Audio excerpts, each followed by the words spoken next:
Këshilli Bashkiak i Malishit u mblodh sot jashtë radhe për të diskutuar për dëmshpërblimet pas përmbytjeve në zonë. Fermerë të shumt kanë qenë pranishëm në këtë mbledhje. Në shenjë proteste fermerët kanë goditur tavolinat. Ata shprehen të pakënaqur me shumat e caktuara për dëmshpërblimet, duke thënë se kanë pasur shumë dëme nga moti i keq.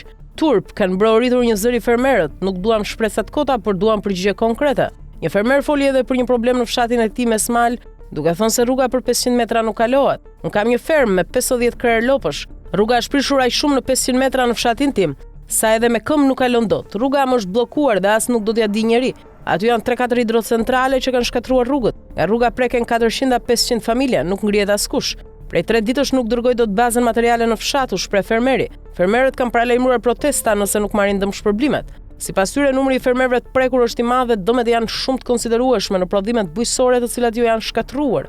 Julian Guri, njëri prej fermerëve potencial në territorin e Bashkisë Malish, bën thirrje fermerëve për rezistencë. Asnjë nuk duhet lëviz që këtu, ne duam përgjigje konkrete, le të vi kush të dojë, çfarë do të bëhet, ku janë dëmshpërblimet, thaj. Në përfundim të mbledhjes pritet shihet se çfarë do të vendoset për këtë çështje. Me polici hajde na nxirrni se ne nuk ikim që këtu. Asnjë nuk do lëviz. Lajmëroni këtë doni, duam përgjigje konkrete. Kam një muaj gjysmë që kur ju kam lajmëruar, keni matur edhe tokat, po dëmshpërblimet ku janë? Do na jepen apo jo që të dim të vazhdojmë me protesta se rrugë tjetër s'ka, ne duam përgjigje, çfarë do bëni me ne, pyesin fermerët.